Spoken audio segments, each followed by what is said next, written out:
Namaste. Welcome to Hindi with Hitendra, and this is a podcast episode where you'll be hearing soon about a particular topic or a Hindi learning episode. I'll be talking slow so you can kind of get how a native Hindi speaker would speak. Enjoy, and I hope you like it. Namaste, everyone. Welcome to Hindi with Hitendra. Today's topic is Indians on New Year. We'll be talking about what Indians do on New Year, how does the Indian New Year looks like, what are some of the cultural aspects of New Year in India, and we'll be learning a lot of new vocabulary through this particular topic. So let's start. Indians new year पर क्या करते हैं?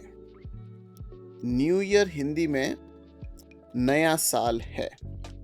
New means नया, year means साल. सो नया साल, new year. New year एक ऐसा त्योहार है. त्योहार means festival. So new year एक ऐसा त्योहार है जो हर देश में सेम होता है. न्यू ईयर त्योहार तो नहीं है, लेकिन हर जगह एक त्योहार जैसे बनाया जाता है. Now this particular line, new year त्योहार तो नहीं है, which means New Year is not a festival, लेकिन हर जगह एक त्योहार जैसे बनाया जाता है, but is celebrated every year as or is celebrated everywhere as a festival. Now, जगह of course being place, त्योहार being festival as we did. जैसे is like. जैसे means like. बनाया, which is the root form of banana. Banana, to make or to celebrate. So बनाया जाता है is celebrated, right? क्या Indians कुछ खास करते हैं नए साल पर? क्या इंडियंस कुछ खास करते हैं नए साल पर? मेरे हिसाब से डिपेंड करता है आपकी उम्र पर. Now this is also good because when you say आपकी उम्र पर, umar means age, right? So when you say aapki umar par, it's a good way of even asking someone what is your age. Aapki umar kya hai would be what is your age. And another way of asking someone's age is just like Hindi, there's another version which is how old are you, which is ki aap kitne saal ke hain. But of course aapki umar kya hai is the easier way to say it, right? And then going back to the topic ki it depends on your age how you celebrate New Year, right? अगर आप जवान हैं तो शायद आप दोस्तों के साथ किसी पार्टी में जाते हो, और अगर आप थोड़े बुजुर्ग हो तो आप घर वालों के साथ टीवी देखते हो. Now let's break down this particular sentence because I think this is an important one and it has a lot of the vocabulary that we would need in our daily life. So the first part was कि अगर आप जवान हैं, which means if you are young. जवान, young. अगर of course if, right? अगर आप जवान हैं, if you are young, तो शायद आप दोस्तों के साथ किसी पार्टी में जाते हो. Then maybe you go to a party with your friends, right? और अगर आप थोड़े बुजुर्ग हो, बुजुर्ग, now this I would say is a very important one because people tend to say बूढ़े or बूढ़ा or Burhi for old, right? I must say that's not a very nice way to say or to talk about an old person in Hindi, because you will have to say, like, the best way to say is buzurg. If you say booda, boodi, bude, that's not a good way to say it. They will be offended. So try to say, and if you'll put of course in Google Translate, it will give you Buddha, right? So try to use buzurg more and more. And the good thing with buzurg is this, that you don't have to worry about the feminine and the masculine, right? So you can just say buzurg and that would mean old person, right? बुजुर्ग हो तो आप घर वालों के साथ TV देखते हो. So one more time this particular phrase कि अगर आप जवान हैं तो शायद आप दोस्तों के साथ किसी पार्टी में जाते हो, और अगर आप थोड़े बुजुर्ग हो तो आप घर वालों के साथ टीवी देखते हो. Now, of course, a long phrase, right? um, which means कि if you're young, then of course you go out with your friends to party and drinks. But if you're old or if you're in the middle age, then what you will do is you will watch TV at home. जो कि बहुत funny है या जो कि बहुत मजाकिया है, लेकिन सच है, right? Which is actually very funny, but it's kind of true. मैं जब छोटा था तब हम लोग टीवी देखते थे, और हर टीवी शो नए साल के लिए कुछ खास एपिसोड डालते हैं. Now here's the thing. I'm going to say the same phrase first in a very slow speed, and then I will try to speed up a bit as a native Hindi speaker would say, right? So you would have like two phrases to kind of see what could it mean, and then you try to formulate that in your brain, like what would be the meaning of that.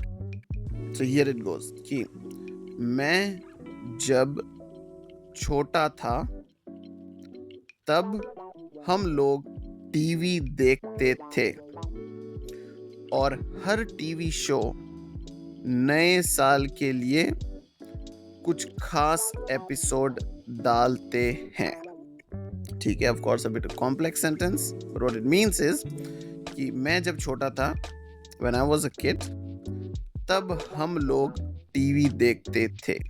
Then we used to watch TV, और हर TV show नए साल के लिए, and every TV show for the New Year's कुछ खास episode डालते हैं. Now here the important word is खास. First of all, खास is important or exclusive, right? So what it means, or special, right? So what it means is that like whenever there was a New Year TV watching in the Indian households, what people would do is that the TV show makers, they would make like a New Year episode, right, in advance. And that is kind of a tradition. Sometimes people sit down and watch that, right? And then I said कि episode डालते हैं. डालना is to put, right? So in Hindi you say कि they put a special episode. Now I will try to say it faster and try to catch some of the words, right? As a Hindi native Indian speaker would speak, as to say.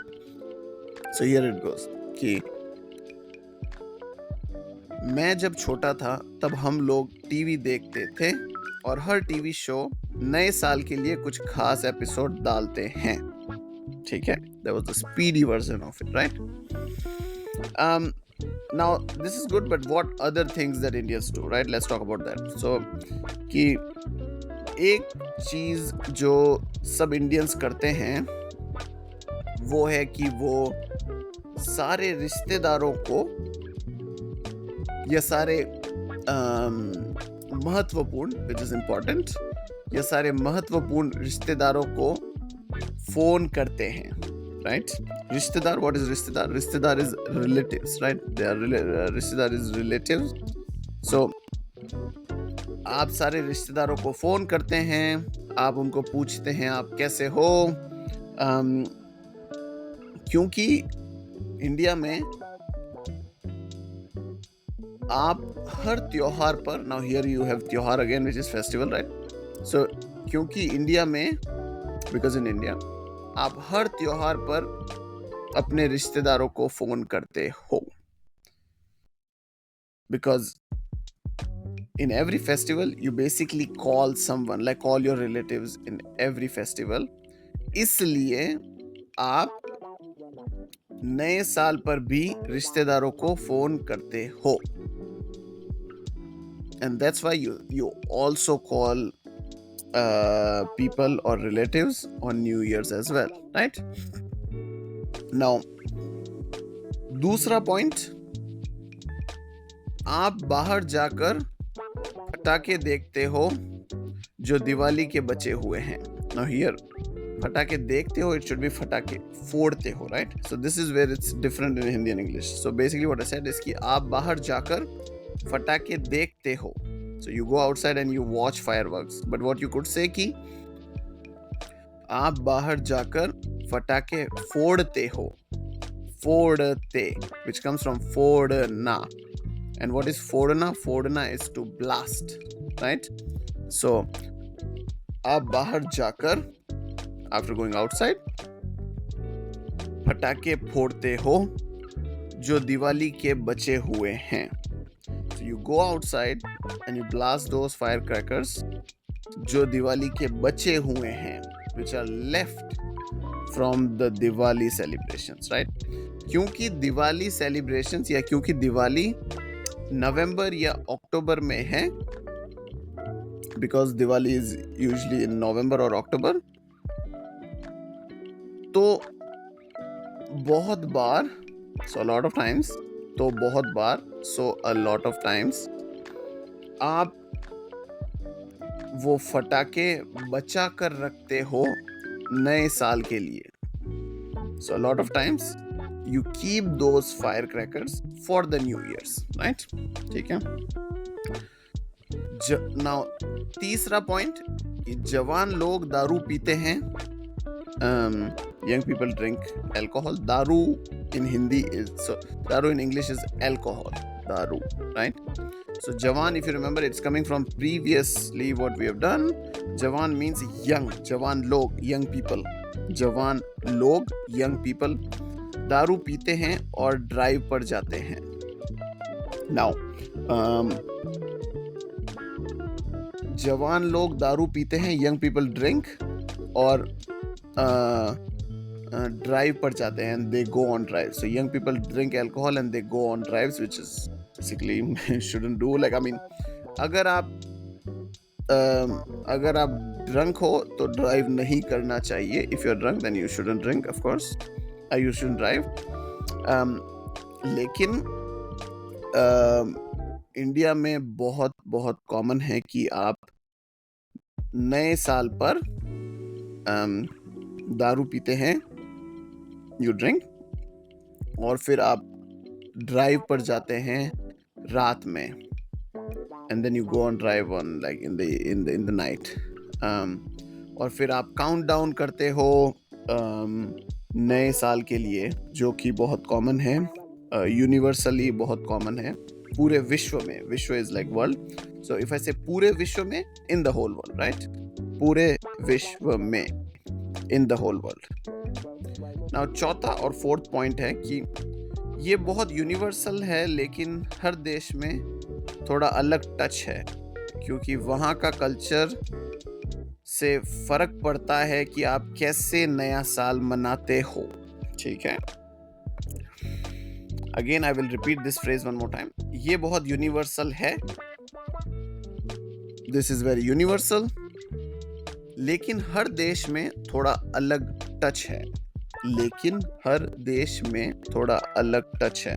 But in every country there is a little special touch, क्योंकि वहाँ का culture का फर्क पड़ता है. Because that part of like their culture, every country's culture impacts the new year in some वे.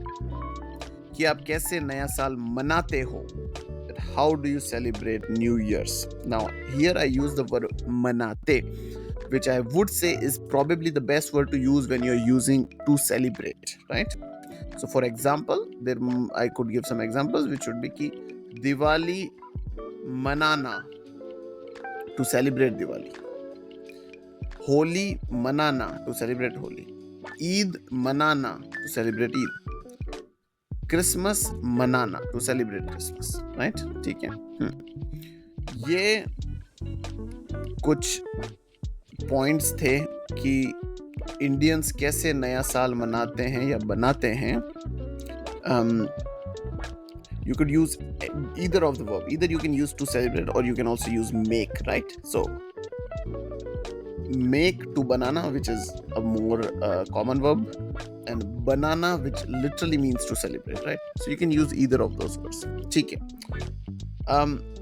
ये साल खत्म हो रहा है. This year is ending, right?